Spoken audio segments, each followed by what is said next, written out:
അമിത്ഷായെ കണ്ടില്ല എന്ന് നിലവിളിച്ചുകൊണ്ടിരുന്ന പപ്പുമോന് ഒടുവിൽ അമിത്ഷാ മുന്നിൽ വന്നു നിന്ന് മുഖത്ത് നോക്കി 4 ചോദ്യം ചോദിച്ചപ്പോൾ ഉത്തരമില്ല. ചർച്ചയെങ്കിൽ ചർച്ച, അവിടെ കുത്തിയിരിക്കെ എന്ന് പറഞ്ഞപ്പോൾ പപ്പുമോന് ഇരിപ്പുറയ്ക്കുന്നില്ല.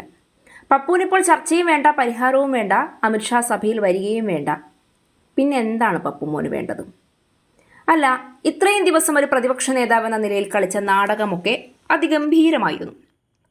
വിദ്യാർത്ഥി പ്രക്ഷോഭം ഉണ്ടാകുമ്പോൾ അതിന് ഐക്യദാർഢ്യം പ്രഖ്യാപിക്കുന്നു.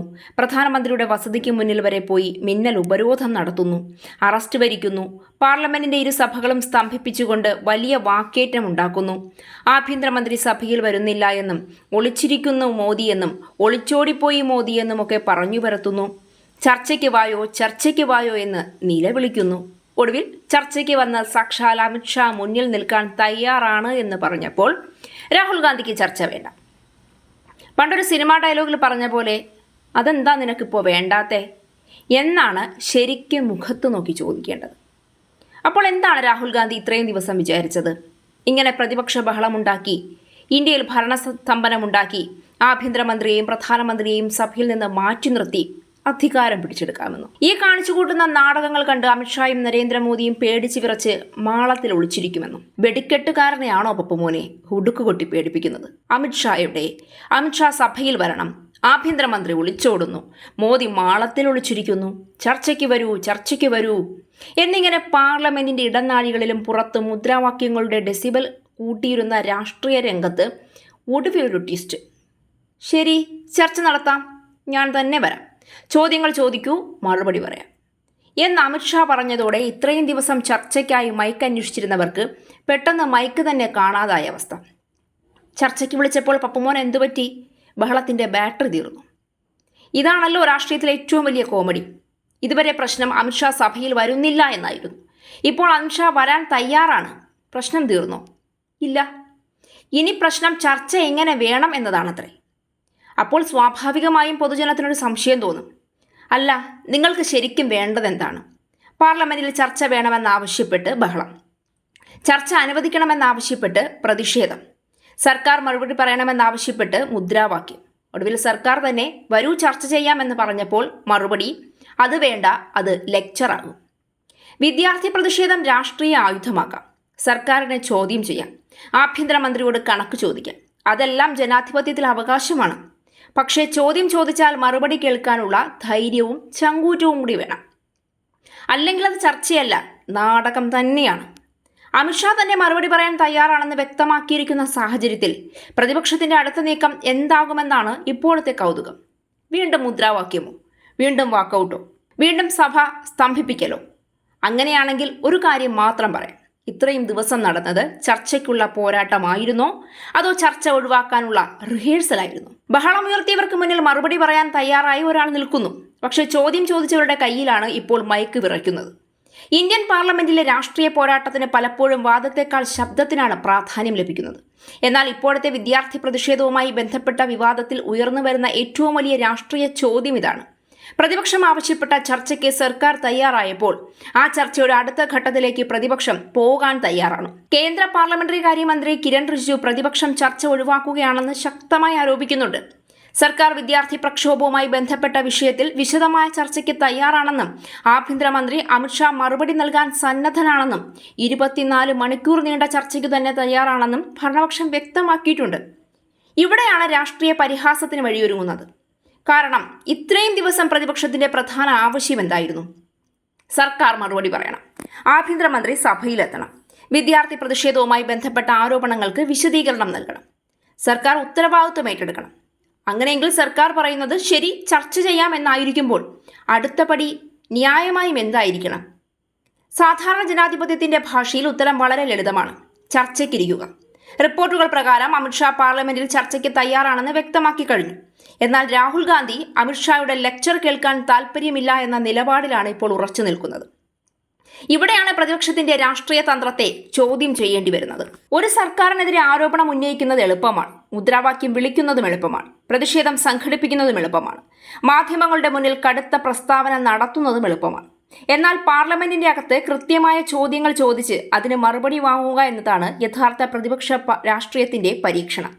പാർലമെന്റ് തെരുവിലെ പ്രതിഷേധ വേദിയൊന്നുമല്ല. അവിടെ വാദത്തിനും മറുവാദത്തിനും നിയമങ്ങളുണ്ട്, രീതികളുണ്ട്. സർക്കാർ മറുപടി പറയണം, പ്രതിപക്ഷം ചോദ്യം ചോദിക്കണം. ഇതിൻ്റെ കൃത്യമായ വിശദീകരണങ്ങൾ പൊതുജനത്തിനും അറിയേണ്ടതുണ്ട്. രണ്ടു പക്ഷവും തങ്ങളുടെ നിലപാട് രേഖപ്പെടുത്തുകയും വേണം. അതാണ് ജനാധിപത്യത്തിൻ്റെ അടിസ്ഥാന രീതി. അതുകൊണ്ട് തന്നെ പ്രതിപക്ഷം തുടർച്ചയായി സഭാ നടപടികൾ തടസ്സപ്പെടുത്തുകയും അതേസമയം സർക്കാർ ചർച്ചയ്ക്ക് തയ്യാറല്ല എന്ന് ആരോപിക്കുകയും ചെയ്താൽ അതിനൊരു രാഷ്ട്രീയ വൈരുദ്ധ്യമുണ്ടാകുന്നു. സർക്കാർ യഥാർത്ഥത്തിൽ ചർച്ചയിൽ നിന്ന് ഒഴിഞ്ഞു മാറുകയാണെങ്കിൽ അതിനെതിരെ പ്രതിപക്ഷത്തിന് ശക്തമായ വിമർശനം ഉയർത്താം. എന്നാൽ സർക്കാർ തന്നെ ചർച്ച നടത്താമെന്ന് പറയുന്ന ഘട്ടത്തിൽ പ്രതിപക്ഷം അതിന്റെ നിബന്ധനകളെക്കുറിച്ച് എതിർപ്പുന്നയിക്കുന്നുവെങ്കിൽ പൊതുജനത്തിന് സ്വാഭാവികമായി ഒരു ചോദ്യം ഉയരും. നിങ്ങൾക്ക് വേണ്ടത് മറുപടിയാണോ, അതോ രാഷ്ട്രീയ ബഹളമാണോ? അതോ നിങ്ങളുടെ രാഷ്ട്രീയ ലക്ഷ്യങ്ങൾ നേടാനുള്ള കുറെ സമയമാണോ?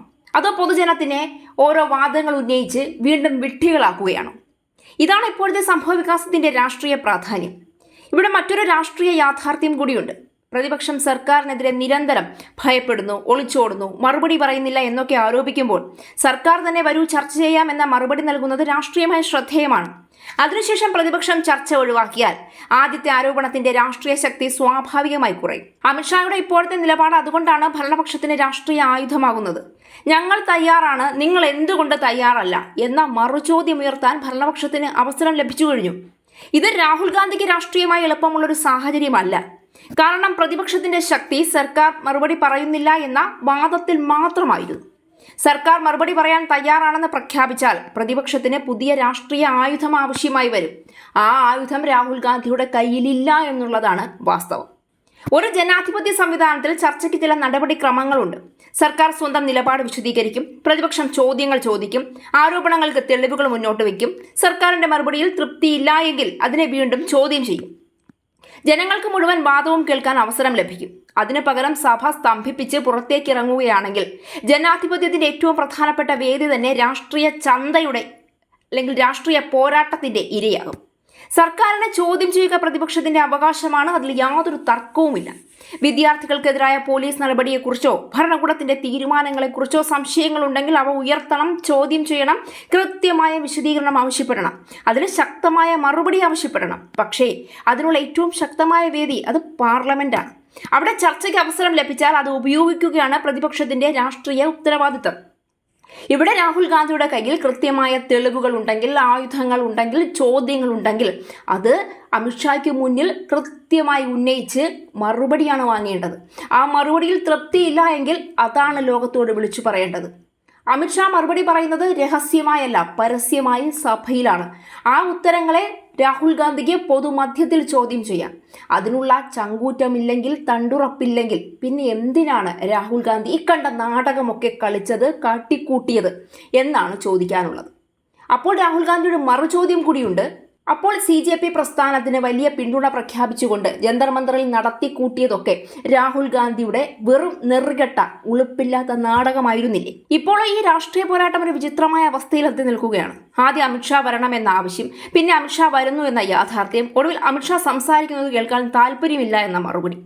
ഇത് കേൾക്കുന്ന സാധാരണ വോട്ടർ ചോദിച്ചാൽ, അതിൽ സംശയങ്ങൾക്ക് ചോദിച്ചാൽ അതിന് ഉത്തരവില്ല. അപ്പോൾ ആദ്യം ഇത്രയും ബഹളം എന്തിനായിരുന്നു? ഇതാണ് ഇപ്പോഴത്തെ രാഷ്ട്രീയ പരിഹാസത്തിന്റെ കാതൽ പോലും. പ്രധാനമന്ത്രി നരേന്ദ്രമോദിയും ആഭ്യന്തരമന്ത്രി അമിത്ഷായും പ്രതിപക്ഷത്തിന്റെ ബഹളത്തിൽ പേടിച്ച് രാഷ്ട്രീയ മാളത്തിൽ ഒളിച്ചിരിക്കുമെന്ന് കരുതിയിടത്താണ് രാഹുൽ ഗാന്ധിക്ക് തെറ്റിയത്. അത് കേവലം രാഷ്ട്രീയ ഭാവന മാത്രമായിരുന്നു രാഹുലിന്റെ.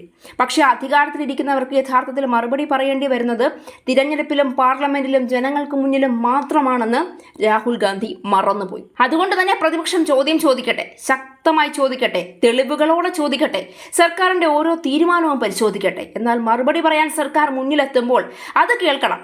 കാരണം പ്രതിപക്ഷത്തിന്റെ ജോലി സർക്കാരിനെ മിണ്ടാതാക്കുക മാത്രമല്ല, സർക്കാരിനെ സംസാരിപ്പിക്കുകയും ആ സംസാരത്തെ ജനങ്ങൾക്ക് മുന്നിൽ പരിശോധിക്കുകയും ചെയ്യുക കൂടിയാണ്. രാഷ്ട്രീയത്തിൽ ബഹളം ഒരു ആയുധമാണ്, പക്ഷെ അത് എല്ലായ്പ്പോഴും വിജയത്തിന്റെ തെളിവല്ല എന്ന് രാഹുൽ മറക്കരുത്. ചങ്കൂറ്റമുണ്ടെങ്കിൽ വെല്ലുവിളിച്ച് മുന്നിൽ വന്ന് നിൽക്കുന്ന ശത്രുവിനോട് അല്ലെങ്കിൽ ഭരണപക്ഷത്തോട് ചോദ്യങ്ങൾ ചോദിച്ച് തെറ്റുണ്ടെങ്കിൽ ആ തെറ്റ് പൊതുജനസമക്ഷം രാഹുൽ ഗാന്ധി ഇപ്പോൾ തെളിയിക്കണം. അല്ലെങ്കിൽ കുറഞ്ഞ പക്ഷം പ്രതിപക്ഷ നേതാവിൻ്റെ കസേര ഉപേക്ഷിച്ച് രാജിവെച്ച് രാഷ്ട്രീയ വനവാസത്തിന് പോകുന്നതായിരിക്കും രാഹുലിന് ഉചിതം.